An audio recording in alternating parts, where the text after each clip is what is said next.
ইরানের অন্তর্বর্তীকালীন পররাষ্ট্রমন্ত্রী বলেছেন, ইসরায়েল যদি আঞ্চলিক নিরাপত্তা ও স্থিতিশীলতা নষ্ট করে তাহলে ইসলামিক প্রজাতন্ত্র তার প্রতিরোধ ক্ষমতা কাজে লাগাতে মোটেও দ্বিধা করবে না। শনিবার সিএনএন তুর্কের সাথে দেয়া একটি সাক্ষাৎকারে আলী বাঘেরি কানি বলেছেন, ইসরায়েলিরা ভালো করেই জানে যে ইরান বুদ্ধিমত্তার সাথে এবং কার্যকরভাবে নিজেদের ক্ষমতাকে ইসরায়েলিদেরকে জায়গা মতো বসিয়ে দিতে ব্যবহার করবে।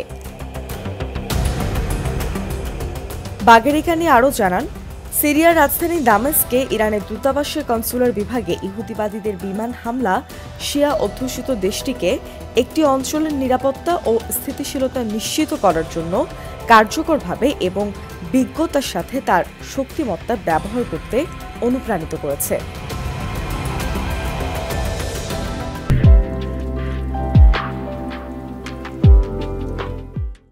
তিনি বলেন, আমি মনে করি ইহুদিবাদীরা খুব ভালো করে জানে যে যদি তারা এই অঞ্চলকে অস্থিতিশীল করতে এবং তার নিরাপত্তা নষ্ট করার চেষ্টা করে, ইরান তাদের নিয়ন্ত্রণে রাখতে এবং তাদের জায়গায় বসাতে তার শক্তি প্রয়োগ করবে।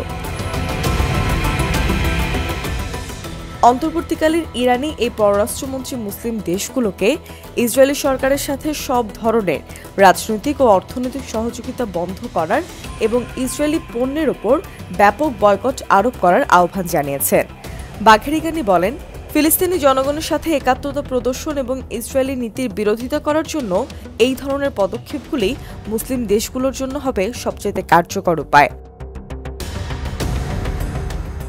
উল্লেখ্য, এবছরের 1 এপ্রিল সিরিয়ার দামেস্কের মেজেহ জেলার দূতাবাসের ভবনের পাশে অবস্থিত ইরানের কনসুলেটে ইসরায়েল সন্ত্রাসী হামলা চালায়।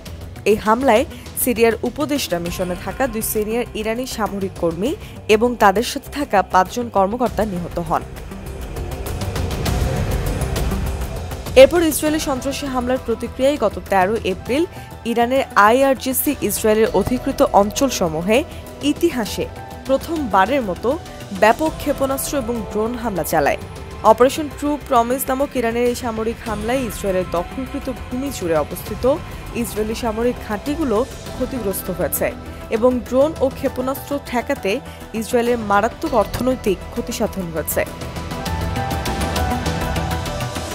রাশিয়া এবং পশ্চিমের মধ্যে ক্রমবর্ধমান উত্তেজনা সম্পর্কে জিজ্ঞাসা করা হলে বাঘেরি কানি বলেন, বিরোধ সমাধানের জন্য 2 পক্ষের মধ্যে আলোচনার প্রয়োজন আছে। তিনি সামরিক সংঘর্ষের ধারণা প্রত্যাখ্যান করে বলেন, আমরা যুদ্ধকে সমস্যার সমাধান হিসেবে দেখি না। উভয় পক্ষের প্রতি আমাদের পরামর্শ হলো রাজনৈতিক প্রেক্ষাপটে সংলাপ ব্যবহার করা। ইরানের বেসামরিক পারমাণবিক কর্মসূচি নিয়ে জিজ্ঞাসা করা হলে ইরানের এই অভিজ্ঞ কূটনীতিক জোর দিয়ে বলেন, ইসলামী প্রজাতন্ত্রের পারমাণবিক কর্মসূচি আন্তর্জাতিক পরমাণু সংস্থার আন্তর্জাতিক চুক্তি অনুযায়ী কঠোরভাবে মেনে চলেছে। বাঘেরি কানি আরও উল্লেখ করেন, ইরানের পরমাণু কর্মসূচি এবং কার্যক্রম সম্পূর্ণ আইনি উপায়ে এবং আন্তর্জাতিক পরমাণু শক্তি সংস্থার তত্ত্বাবধানে পরিচালিত হচ্ছে।